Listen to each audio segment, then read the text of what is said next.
please welcome, and I just found this out, the Texas Chainsaw.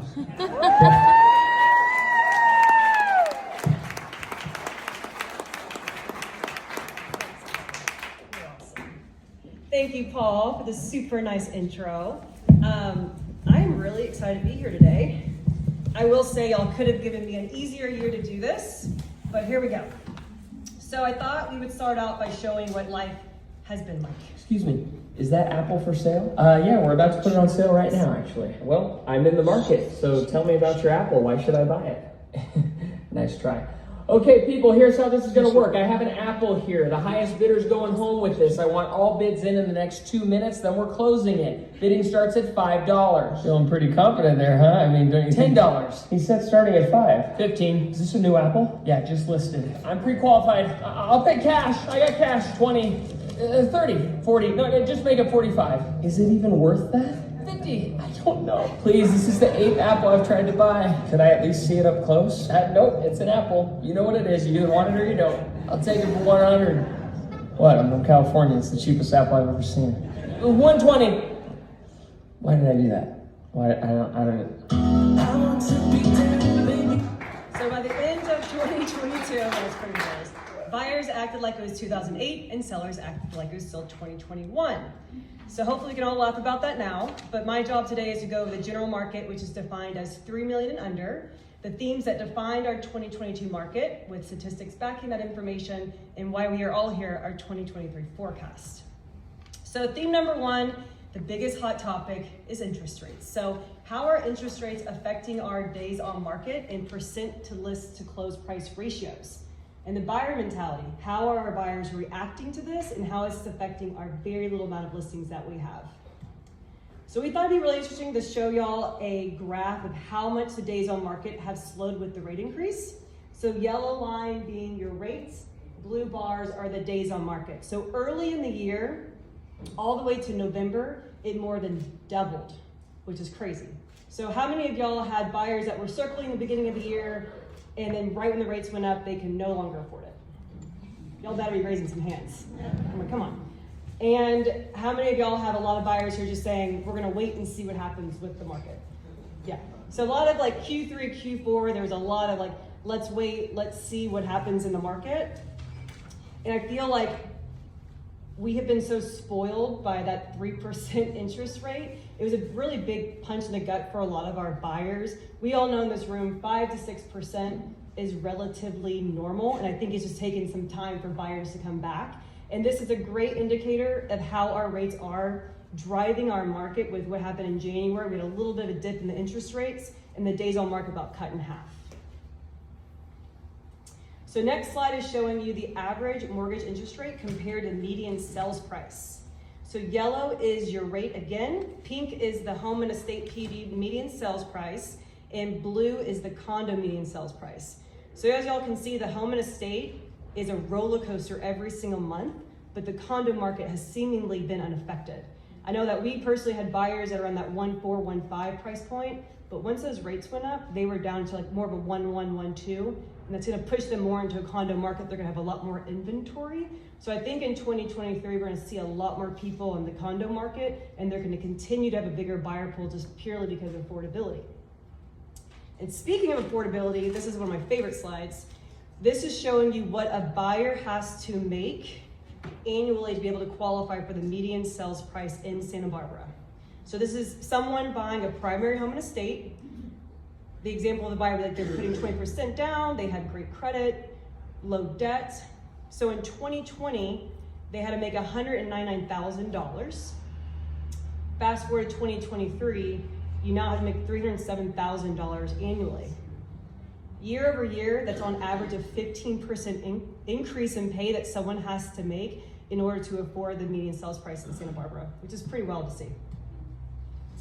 So theme number 2, less listings selling for over list price. So the pricing strategies that did not serve us towards the end of last year and how this is affecting our sellers.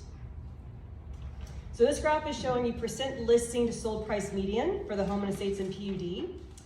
The bottom of the graph here, you see everything by month and by year, and the left-hand grid is showing you percent of list. So 100 would be full ask. So things really got out of control in 2021. No one could even shop at whatever they were even pre-approved for. I mean, how many of y'all told someone to shop under what they were pre-approved for? I mean, probably everyone. If I had a buyer that was pre-approved for 2 million, I said, do not go over 1.8 because we had to leave that cushion for some competition, and I knew there was gonna be 10 or 15 offers on the table, and it was gonna go well over ask. So if y'all fast forward to Q3, Q4 on this chart, we are back to where we were in 2020, and we are below that 4-year average line of 97.5%. I know in prior years, we would price things a little bit under ask in anticipation for 15 or 20 offers, the whole less is more strategy, but mid-year when things started drastically changing, the risk was just too high to go with that pricing strategy. For instance, this is our listing at 30 Calle Capistrano. Super cute house, one of the best streets in San Roque. My client had it appraised at 1.9 when we took the listing. I thought that was a little high, I thought easily 1.7. Our sellers were already in escrow on something else, so time is of the essence. We're like, let's get this going. We listed it for 1.595. I thought I would easily have 10 offers in the first week. We set for 2 weeks and no offers. And at that point, our team was like, wow, the market has for sure changed. We then started calling agents that sold a lot in San Roque, and every single one of them was like, wait, I thought you had offers already. So not that we became lazy, but we became very conditioned to see the hot sheet and never go back to past inventory of what did not sell. So we thankfully found 2 people. We did go over, but nowhere near where I thought we were gonna be. And if y'all remember at that time, there was like so much hysteria, so much negative news. The Wall Street Journal is talking about the looming housing crash. Stock market's doing some really unsettling things. So I feel like buyers were really frozen with fear and just missed out on this opportunity, unfortunately. So theme number 3, because of the drastic changes that we had in our market, properties that were purchased in like the COVID boom time and then resold second half of last year probably did not go so well. I was hearing some people that having buyer remorse because they bought via FaceTime, or maybe the whole work from home was no longer an option. So we have 2 examples here. This is a courtesy of Stan Tabler. He helped his buyer purchase his property from the Manzo Loft team in 2021. They had it listed for 2.15. Of course, they sold in 5 days and sold it for 2.365. Fast forward to the next year, Stan's buyer says, Stan, I don't need this property more, I don't use it. So it's October, things have drastically changed. So Stan, being the smart guy that he is, listed it for 2.3987, just a little bit above what his client purchased it for, but still had to wait an entire month for 1 offer under asking. Next example is 727 Avenida Pequena. This was listed by Carmen Galzerano at Berkshire Hathaway. She listed it for $1,075,000 in January of last year. Y'all, she got 20 offers on that property and sold it for 1.43 to our buyers. But guess what? We were in the highest offer. We were in backup position number 1. Her first escrow fell through, and thankfully we were able to close it with our client. Okay, fast forward 9 months. Client calls, says, Kat, I found something else I like more. I want to buy that property, and I need you to sell this one.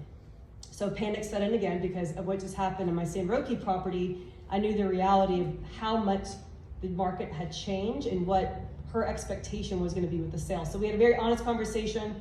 Thankfully, she took our advice and listed it just under what she purchased it for.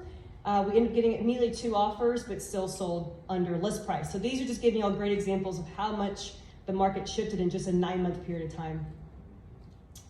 In our final theme, theme number 4, our number 1 issue going into 2023 is lack of inventory. So this is showing you inventory month by month. We pulled 2019 as sort of a healthy time, normal time pre-pandemic. Left-hand grid showing y'all months of inventory. So if you're looking at this graph, especially in 2022, you would think we're in like an intense, crazy seller's market. But based on what I showed y'all for the percent listing to sold price median, we were entering into totally new territory end of last year. A neutral market, we were seeing things come down. We were able to negotiate again, which I hadn't done that in so long for a buyer. So it was nice. We're entering into new territory. So your perspective of the inventory also might be influenced by the bracket, the price bracket your buyers were looking in. So we found this really fascinating. So we pulled 2019 again as a normal time pre-COVID. So the sales for under $1 million, this is for home and estates, for $1 million for a single family home, we sold 354 homes in 2019. We sold 50 last year. Our bread and butter, 1 to 2 million. We had a rise in the last 4 years, but we sold less in 2022 than we did in all past 3 years. And for the elusive 2 to 3 million, this is really fascinating. We sold more in 2022 than we did in 2019. We sold 86 in 2019 and all the way to 169 this past year. So we think this is obviously due to the median sales price being on the rise. So a larger share is going to be in the higher end. So what does our future hold? Where are we going? Y'all, I wish I knew, but here are a couple things I feel very confident about. So inventory will remain tight. So why aren't sellers selling? There's a thing called a mortgage lockdown. Did y'all know January of this year, 63% of homeowners are in under that 4% interest rate? Thank you, Austin Lamson, for helping me with this graph. It shows you a great visual of how many people are in that nice low interest rate. So why would a seller sell? So I think the major drivers in our market is going to be due to life circumstance, things happening in people's life that they have to sell or buy. We call them the 4 Ds: distress, disuse, divorce, and death. I think those would be the major drivers in our transactions for this year. Condo market will remain untouched. Because of the affordability, we're going to have a lot of first home buyers, downsizers, relo. I think condos are going to remain strong. Interest rates will remain in control of our market. If inventory stays low, we won't see a reduction in prices. I think we're just going to stabilize. I don't think we're going to see a huge increase in prices, but it's really hard to say because I feel like buyer competition is all of a sudden back the past couple weeks. I think we're just in a very rate-driven market for both buyers and sellers. And finally, for all the haters out there that said that the housing market was crashing. As we all know in this room, post-07, when things were coming apart, that was because of the mortgage industry.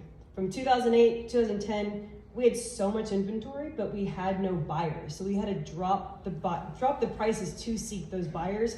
We now have the exact opposite problem. And I know in this room we've had like a really incredible few years. Yes, we are in a major shift that is just part of the real estate cycle. I think this year will feel a little bit like deja vu. And I'm just thankful that we live in a place that is so amazing. There's a worldwide demand to be here. The community, the culture, the climate, this is amazing. And does it matter what their interest rates are doing or the market's doing? There's always going to be a demand to live here. So I thank y'all for letting me be here. I want to thank Cara and Kylie for all their help with this. Kylie pulled all this data by hand, which takes a lot of time and effort. So thank you, ladies.